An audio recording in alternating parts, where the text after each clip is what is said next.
Бақытсыз жамал. Қазақтан шыққан талапкер, бұл кітапты қарап көр. Таратуға халыққа оқып, боларсыздар себепкер. Дазая. 1910 жыл. Сөз басы. Мир Якуб төмендердің аласасы, сөзімнің бар ма жоқ па тамашасы. Жылтырап тесік моншақ жерде қалмас, қазақша бір роман жаза салшы. 300-ге біздің қазақ бөлінеді, осылай шежіреден көрінеді. Саны көп, сапасы жоқ хаммәдән бос, ғылымға мойын сынбай ерінеді. Шет шығып Сахарадан баспас қадам, болады бүйтіп жүріп қашан адам.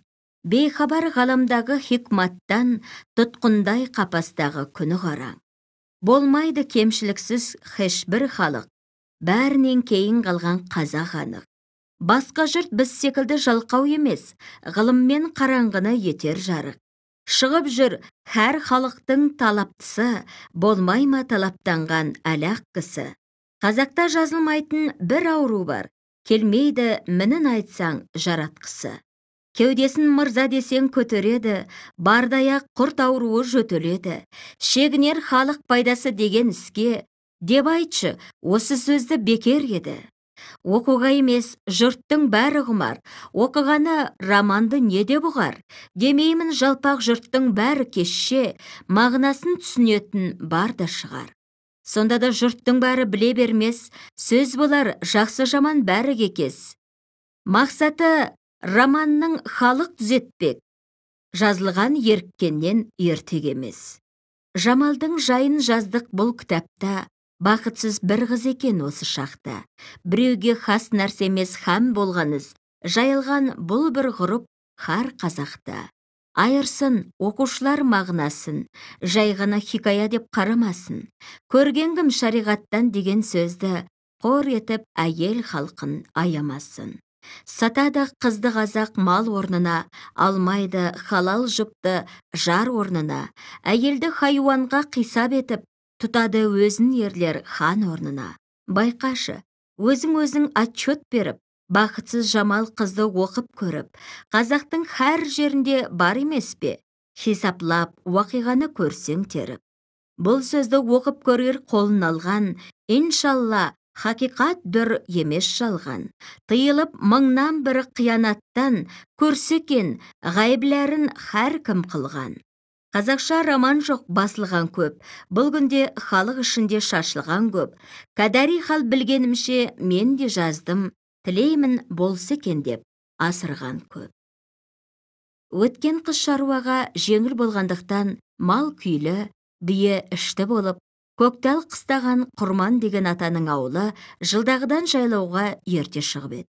Екі ауылына елдің жайлауы Саумал көлге жағалай ауылдар қонып, былтырғы жұрттарына үй тігіп, көп замай бие де байлады. Қыстай бір-біріне араласпаған ағайындар сағынысып, қашаннан астас, тойлас болған ғадеттерінше бір ауылды бір ауыл ерулікке шақыра бастады. Боз балалар аралап қымыз ішеміз деп болып, тәуір киімдерін киіп, жақсы аттарын мініп, қызда ауылды қырындап жүрулері көрініп, балалар да асау тайларын үйретпекке еді. Бір күні түс кезінде көлдің жел жағынан шаңдатып, шауып келе жатқан бір орыс, бір қазақ көрінді. Балалар қашып үйге тығылып, үлкендер бұл екеуі қайда тоқтар екен деп тұрғанда, барды да Бекжан деген ауылнайдың үйіне түсті. Жарты сағат болмай-ақ сол жайлаудағы елге ерте осы жерге крестьянский начальник келеді деп мағлұм болды. Әлгі екеуі бірі стражник, бірі поштабай екен. Төренің алдынан үй тіктіріп, лау байлатып, қой сойдыруға шыққан. Ол түні ауылнай, выборнайлар ұйықтамастан қызметінде болып, таңертең ауылдан оқшауырақ жерде тігіліп қалған бірақ үй, бір қоңыр үй көрінді.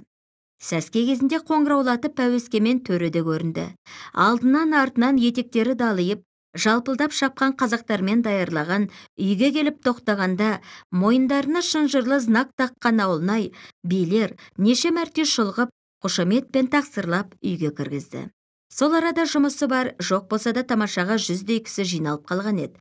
Халықтың қазіргі әңгімесі, начальник не жұмысқа келді екен? Бәлки биылғы сатып алдының арызы шығып қалған болар мекен десті. Бағзылары жоқ, Оның үшін неге келсін? Мәмбеттің болыстығын өзіне әперуге келген шығар деп, әрқайсысы өз ойындағысын айтып, даланы бастарына көтеріп гүрілдесіп отырғанда, маңдайынан тер шығып, бөркін қолына ұстап, үйден Бекжан шықты. Жұрт бұған қарап, қалай ауылнай? Төре қызметке разы ма, не жұмыспен келген екен деп сұраған соң, ауылнай айтты. Әлхамдулилля, өзімді бек мақтап, қолымнан қайта-қайта спасибо деп ұстады. Шыққан жұмысы бұл жерде емес, Қарасу станциясындағы Хохол қаласына барады екен. Мұнда қонақ болып тынығып кешке жөнеледі. Өзі бек рақымды кісі көрінеді. Шаруа қалай, ел арасы тыныш па деп хаммасын сұрады. Анау күнгі Көтібайдың мені боқтағанын айтқаным жоқ. Оны айтқанда бәлеме болатын еді. Не қылайын? Хасеннің көңіліне қарадым. Және де төренің бір жат хабары сол, қазақтан солдат алынбайды. Бірақ мұжықтар секілді қала болам десең, 15 десятина жер беріледі деді. Егін салыңдар, школа ашыңдар, ұлықтарыңды сыйлап, бұйрықтарын орнына келтіріңдер деп насихат айтты.